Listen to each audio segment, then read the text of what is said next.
د پی ټي وي بولان پښتو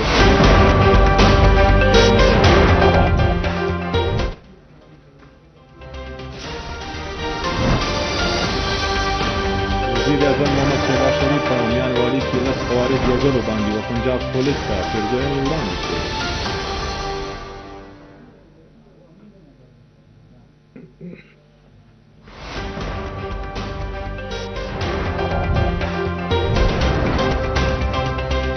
سرینگر کې د باراني فوج د راتلو 7 کاله په پوره کېدو د قومي اسمبلۍ په غونډه کې متفقه د غندنې قرارداد په لوی اکثریت منظور کړل شو.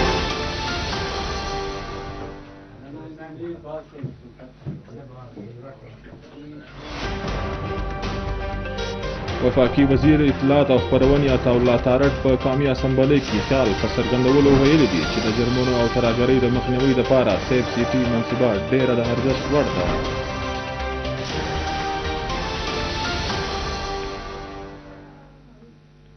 د چیف جسټس قاضي فایزي صاحب په درناوي کې الوداعي فل کورټ ریفرنس وکول شو.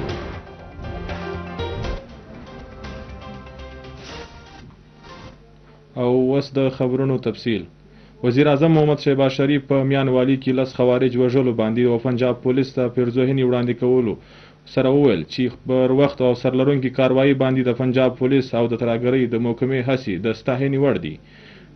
وزیر اعظم وویل چې قام د پنجاب پولیس او باتوره ځوانانو باندې ویاړي.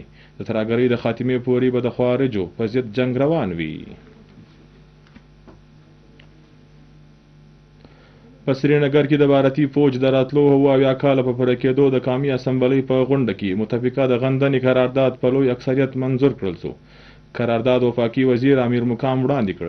د قرارداد د متن مطابق پاکستان د کشمیری ولس سیاسي اخلاقي او سفارتي ملاتړ روان ساتلو غبرګون کوي. د قرارداد مطابق په سهیلي ایشیا کې د پایدار امن هړه د کشمیر د شخړې د منصفانه هواري سره ده.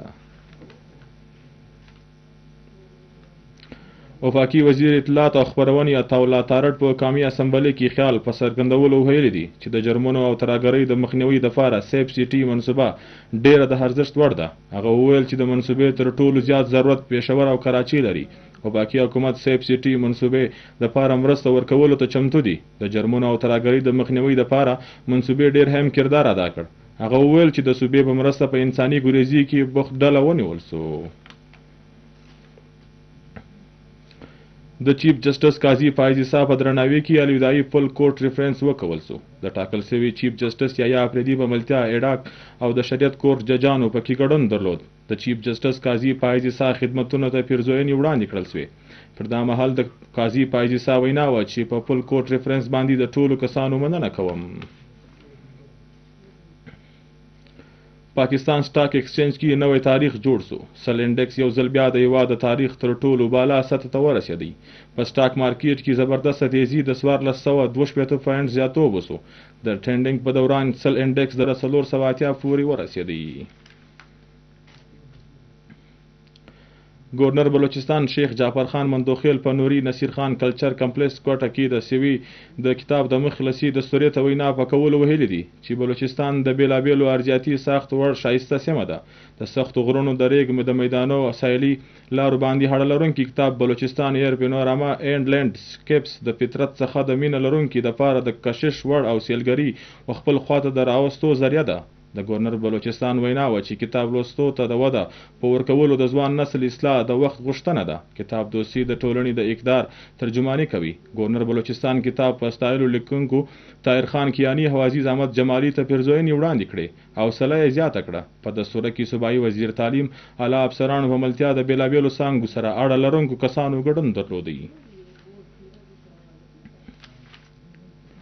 پاکستان ټلویزیون د هیواد د نظریاتي سرحدونو د ساتنې قامي اداره ده او دغه په نوو لارو لیکو بیول د وخت اړتیا ده.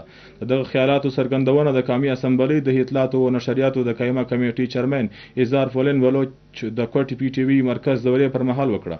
د قامي اسمبلۍ غړي فولن بلوچ وویل چې د بلوچستان سافټ ایمیج څرګندولو لپاره د کوټي پی ټي وي مرکز خدمتونه د ستاینې وړ دي او د پاکستاني حکومت د کوټي پی ټي وي مرکز ستونزې هوارولو لپاره به ټول وسایل په کار واچوي. په دې موقع د کوټي پی ټي وي مرکز جنرال منیجر سید فهیم شاه، پروګرام منیجر ګلشاه بخاري، د پی ټي وي بولان انچارج جواد علي هزاره پرسنګ، کیمرا انجینرینګ هډمن فینانس ډیزاین نیوز کرنٹ افیر آی ټي څانګو مشرانو د اطلاعاتو او نشریاتو د قومي اسمبلۍ د قایمه کمیټې چیرمن پولین بلچ ته تفصیلي معلومات ورکړه. د روغتیا صوبایي وزیر بخت محمد کاکړ او خزانه صوبایي وزیر میر شعیب نوشروانی د جالوان میډیکل کالج خوزدار او د ګورنمنت ټیچینګ هسپتال خوزدار دوره وکړه. د جالوان میډیکل کالج پرنسپل د میډیکل کالج د ناموز هرزي د ودانۍ او نورو ورستونو بلې خواته د جالوان میډیکل کالج پراجیکټ ډایرکټر هم د جالوان میډیکل کالج خوزدار د تعمیر لاندې د ودانۍ په اړه معلومات ورکړه. په دې موقع صوبایي وزیرانو د میډیکل کالج د بیلابیلو څانګو دوره وکړه او د لوستونکو څخه د هغوی د ستونزو په هکله خبرې وکړې او د هغوی ستونزې هوارولو لپاره صوبایي وزیرانو د کالج پرنسپل او د خوزدار ډیپټي کمشنر ته هدایت وکړي. هغوی د لوستونکو ته باور ورکړي چې د ودې د سکالرشپ د ستونزې په یوه اونۍ کې هوارې کړل شي. د تعلیم صوبایي وزیری محترم رایلا حمید درانی د پاکستان گرلز گایډز اسوسییشن بلوچستان برانچ کوټي دوره وکړه. صدر گرلز گایډ بیگم عظمت حسین بلوچ سره ولیدل. بیگم عظمت حسن معلومات ورکړه او د گرلز گایډز بلوچستان صوبایي برانچ په مشکلاتو یې خبره کړه. په اوسنۍ ګرانټ کې زیاتو په ځلې اسامیانو سمدستي د حملې لګول او د مځکې د لیز رنګ وړاندې ستونزې د غور لاندې هې راوستل. صوبایي وزیر تعلیم د ټولو ستونزو د هواري ډاډګیرنه ورکړه. صوبایي وزیر د صدر گرلز گایډ بیگم عظمت حسن خدمتونه وستایل.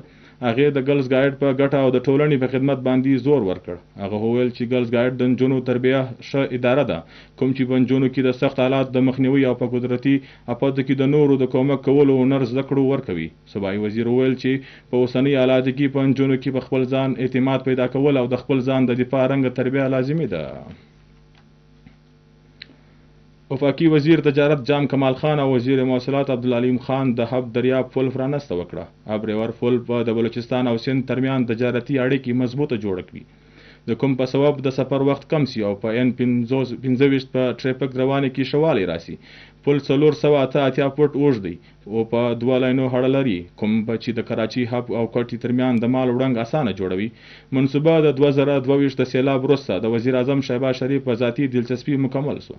د کوم مقصد سیمه حیزه ترقی او اقتصادي ټینګتا ده.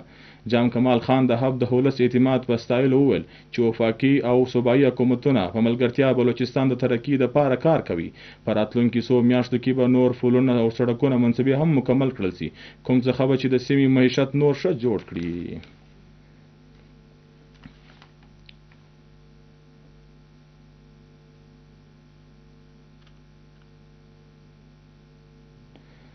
د چیف سیکریټري بلوچستان شکیل قادر خان تر صدارت لاندې په صوبه کې د پولیو د مخنیوي مهم په اکله د هلاک کچې غونډه وسوه.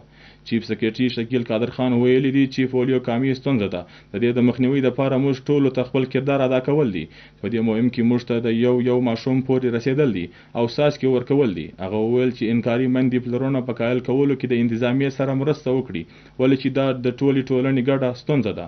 چیف سیکریټري مهم کامیاب جوړولو لپاره د روغتیا د محکمې ټولو لیډي هیلث ورکرز لیډي هیلث ویزیټرز د لګولو هدایت وکړي. په دا مهال چیف سیکریټري په فرض کې غفلت کوونکو د نوکري څخه د لرې کولو هم هدایت وکړي. چیف سیکریټري و ټولو ډیپټي کمشنرانو ته د ماښام ریو غونډه کې د حاضري هدایت وکړي. په معلوماتو کې وویل شوی چې په ټول بلوچستان کې ورځنی د پولیو د مخنیوي مهم پر 28 اکتوبر پیل کیږي.